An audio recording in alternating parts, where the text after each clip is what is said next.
안녕하세요. 오늘은 영웅학 첫 번째 시간으로 영웅학의 기원에 관해서 말씀을 해드리도록 하겠습니다. 자, 그러면 PPT를 통해서 영웅학이 태동하게 된 그 최초의 그 중요한 학자에 대한 설명을 먼저 소개해드리도록 하겠습니다.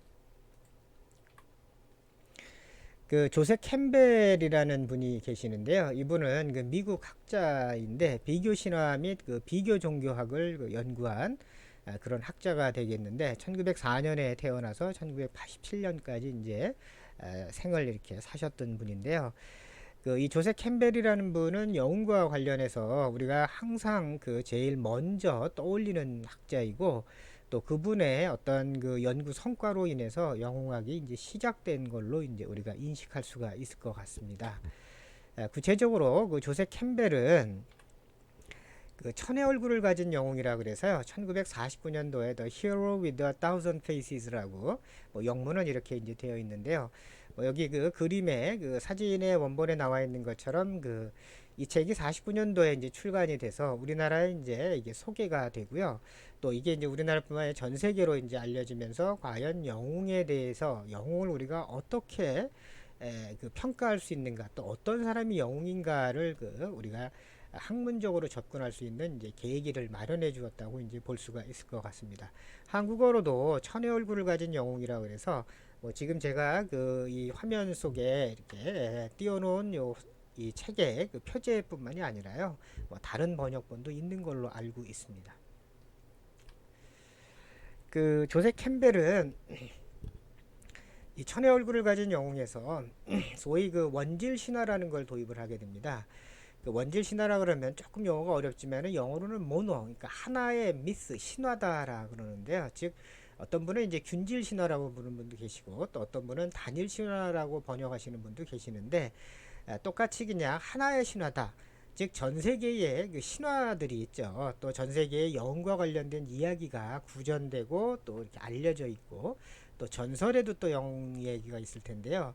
그런 영웅과 관련돼 있는 이러한 전 세계의 신화에는 일종의 공통적인 패턴이 존재한다는 겁니다. 그 패턴을 다른 표현으로 빌어서 쓰면 소위 영웅의 여행이라 그래서요. The Hero's Journey라고 굉장히 중요한 용어로 많이 표현하는데 그러니까 영웅이 그 여행을 떠나는 그런 하나의 패턴이 이제 존재하는데 그 패턴은 일반적으로는 그 출발, 즉 이제 이게 출발이라 그러면은 우리가 일상을 얘기한다고 보시면 될 텐데 일상생활에서 어떤 우리 그 여행을 떠나는 거죠. 그래서 이제 그 일상생활과 분리가 된다라 그래서 이게 출발을 또는 분리라고 번역하시는 분도 계시는데 departure라고 이제 보시면 될 텐데요. 그래서 이렇게 일상과 떠나는 분리가 되는 이제 그런 첫 번째 단계를 거치게 되고 그러면서 이제 입문의 단계라고 그래서 이 단계로 들어가게 되면은 소위 그 영웅이 이제 활약을 펼치는 거죠. 뭐 이 입문의 단계에서 보면은 굉장히 많은 그 시련을 겪게 되고 고통을 겪게 됩니다. 하지만 대부분의 그 이 캠벨에 의하면은 그 영웅 신화 속에는요. 그 입문의 단계인 이 시련을 겪는 과정에서 초자연적인 그 능력을 발휘하게 되는데 그 초자연적인 능력을 발휘해서 소위 그 어떤 하나의 큰 그 업적을 성취하게 되는데요. 이 과정에 초자연적인 힘을 가진 마법사라든가 뭐 또는 어떤 그 다른 신이라든가 또 요정이라든가 이런 초자연적인 힘의 도움을 받아가지고 우리가 이제 그 시련을 극복을 하게 되고요. 그 극복을 통해서 이제 사회로 돌아오는 거죠. 이제 귀환하는, 리턴하는 단계가 될 텐데 이 돌아와서는 그 이 시련의 과정에서 즉 우리가 이 영웅이 고통을 겪었던 그런 과정에서 얻었던 귀중한 지혜라든가 또는 결과물을 사회에 그 이 베풀므로써 이제 사회 통합을 이루어내는 그런 세 단계를 그 영웅은 공통적으로 이제 이렇게 여행을 통해서 거치게 된다라는 게 소위 원질 신화라고 이제 보시면 될 것 같습니다.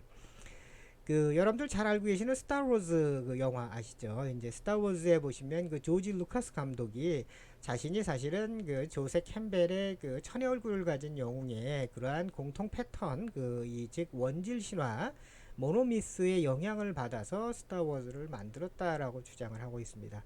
뭐 여러분들 스타워즈에 보시면은 그 시리즈가 여러 개지만 보통 보면은 그 일상적으로 살다가요. 그러다가 이제 뭔가 굉장히 어려운 세계로 들어가죠. 이제 그래서 그 세계 속에서 각종 시련과 고통과 아주 뭐 사이즈가 그 규모가 큰 어떤 삶의 그 힘든 시기를 거치게 되죠. 그러면서 뭔가 새로운 각성을 하게 되고, 그래서 나중에는 이제 다시 일상으로 돌아오는데, 그 돌아오는 과정에서 사회는 이제 새로운 면모로 이제 바뀌게 되죠. 스타워즈도 이제 되게 그런 이제 형태를 취하게 되는데, 그래서 이 조지 루카스 감독도 그런 얘기를 이제 이런 원질 신화에 도움을 받았다라고 이제 설명을 하고 있고요.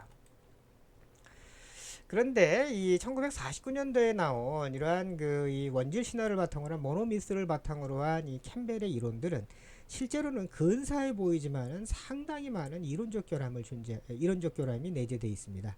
첫째로는 아마 가장 큰 거는요. 그 모든 전 세계에 동양과 서양을 말할 것도 없고 각 나라 또는 뭐 각 그 사회 속에 있는 모든 영웅 이야기가요 딱 하나밖에 없다라고 주장하는 거는 굉장히 잘못됐다라고 이제 평가를 이제 내릴 수가 있을 겁니다. 다시 얘기하면 영웅이라는 거는요, 즉 영웅의 정의라는 것은 시간, 그러니까 우리가 지금 현재에도 그렇지만 10년 전, 20년 전, 또 100년 전이라는 이 시간의 문제와 또 공간이요. 즉 어떤 하나의 문화에 있죠. 또 나라가 될 수도 있고, 또 이게 문화라는 거는 10대 문화도 있을 수 있고 20대 문화도 있을 수 있고요. 그런 이 문화에 따라서 공간에 따라서요. 시간과 공간에 따라서 사실은 영웅을 보고 판단하는 거는 굉장히 가변적이거든요. 그런데 이걸 어떻게 하나라고 할 수 있겠느냐라고 그 이론적 결함이 이제 심각하다라고 이제 비판을 받고 있고요. 이 우리가 이제 영웅이라는 거는요 궁극적으로는 공동체의 사회적인 또는 환경적인 또는 문화적인 성향에 따라서요 경우에 따라서는 똑같은 영웅이라 하더라도 이 뒤틀리기도 하고 변형되기도 합니다. 그러니까 예를 들면은 우리가 관우에 대한 이야기가 한국에서 관우를 바라보는 그 영웅의 관점하고 그 다음에 중국에서 바라보는 또 기타 다른 나라들에서 바라보는 영웅의 관점이 약간씩은 다르고, 즉 다르다는 얘기는 이제 그 문화의 특성에 따라서 변형되기도 하고 또 뒤틀리기도 한다라는 거죠. 그렇다면 어떻게 이게 단일할 수 있겠느냐라는 거고요. 결국에는 영웅이라는 거는 사회적인 또는 역사적인 콘텍스트에서 형성되기 때문에요. 그 어떤 독특성을 유지할 수가 있는 거지 이게 하나의 보편적인 전 세계 동서양을 막론하는 하나밖에 없는 그 이론으로 우리가 고정적인 공통 패턴으로만 바라보는 거는 이건 잘못됐다라고 영웅학에서는 이렇게 이제 주장을 하고 또 그것이 또 합리적으로 우리가 받아들여지고 있습니다. 또 그 다음에는 그 우리가 이 한국 사회를 하더라도요 또는 뭐 10대 사회를 하더라도 개인에 따라서요 이 다른 영웅들을 가지고 있습니다. 만약에 이게 이 영웅이라는 게 단일하고 고정돼서 누구나가 받아들일 수 있어야 되는데 실제로 보면은 그 개인 차에 따라서 영웅이 굉장히 다르죠. 그리고 또 이 영웅을 왜 받아들이는가도 또 달라지기 때문에 우리가 이렇게 그 모노미스라는 식으로 하나의 공통 패턴으로만 가지고 영웅을 설정하는 거는 상당히 이론적으로 이제 문제가 있다라고 이렇게 평가를 받죠. 다만 이제 그 이 우리가 이 그 캠벨의 이론에서 우리가 굉장히 그 이 어떤 기여를 한 바가 있다면 영웅이 무엇인가를 학문적 토대로 이렇게 설정하게 만들어 주었다는 거죠. 이제 그런 점에서는 상당한 기여를 했지만은 실제로 우리가 생각하는 영웅하고 이 캠벨이 주장하는 영웅하고는 상당히 많은 또 학문적으로는 이 모순과 이론적으로 결함이 굉장히 많이 내재되어 있다고 이제 볼 수가 있습니다. 이 한국에서도 이 영웅학의 조셉 캠벨의 그 영웅론을 수용을 하게 되는데요. 대표적인 학자는 우리가 잘 알고 있는 조동일 교수가 될 텐데요. 이분은 70년대에 이제 영웅에 관련된 이제 논문들을 이제 발표하시고 했지만 1992년도에 민중영웅 이야기라는 책을 하나의 그 영웅에 대한 결정판으로 이제 만들어내시는데, 이때 이제 이분은 한국의 우리나라의 그 고대 신화들 있죠. 건국 신화와 관련돼 있는 그런 고대 신화와 또 각종 서사무가 등에 나타나 있는 그 주인공들이 있을 텐데요. 이 주인공들의 행적을 일종의 조세 캠벨이 얘기하는 영웅의 여행을 약간을 변형시켜서 영웅의 일생이라는 그런 틀로 이제 소위 이제 분석을 시작을 했습니다. 이 민중영웅 이야기에는 뭐 주몽을 비롯해서 뭐 여러분들 지금 제가 12명을 이제 그 이 책에 언급이 되는데 궁예니 뭐 홍길동이 이런 분들이 이제 이 안에 이제 들어가는데요. 이게 영웅의 일생 이거는 다른 말로 하면 아마 조세 캠벨이 얘기하는 영웅의 여행과도 비슷할 것 같아요. 조세 캠벨의 영웅의 여행은 며칠 동안의 여행이 아니라요. 뭐 20년이 걸리기도 하고 뭐 일생이 걸리기도 하거든요. 그런 점에서는 조동일 교수가 조금 이런 점들을 뭐 대폭 수용을 해서 아마 변형시키고 받아들인 게 아닌가 이렇게 생각이 되고 있습니다. 그런데 이러한 요 영웅 이야기는 이제 민중 영웅 이야기는 뭐 이런 식으로 이제 책이 이제 발표가 됐고요. 다만 이러한 조세 캠벨의 그 이론을요 한국에서 수용하는 과정에서 좀 안타까운 거는 현재도 그 조세 캠벨의 이론을 그대로 받아들이는 학자들이 있다라는 거죠. 그래서 실제로 다음 시간 아마 다음 강의 어디쯤에서 다시 설명을 드리겠지만은 그 조세 캠벨의 그 이론적인 아까 얘기하는 출발 또 입문 귀환의 요 세 단계를 가지고요. 이걸 가지고 또 이반 게네프라는 또 학자가 있는데 통과 의례라는 저서를 썼죠. 이제 이분의 이론을 접목을 시켜서 그렇게 해서 우리나라의 영웅들을 이제 분석을 하는데요. 그런데 안타까운 거는 영웅을 요 틀 속에요. 영웅이 아닌데도 불구하고 요 틀에다가 무조건 집어넣어서 마치 이제 그 영웅으로 변화시키고 있다라는 점들이죠. 그래서 아직은 학문적으로 이 영웅학이 영웅에 대한 논의가 한국은 아주 그 초보적인 단계에 이제 불과한 것 같습니다. 자, 오늘은 그 영웅학이 어떻게 이제 시작이 됐는가를 설명하는 과정으로요.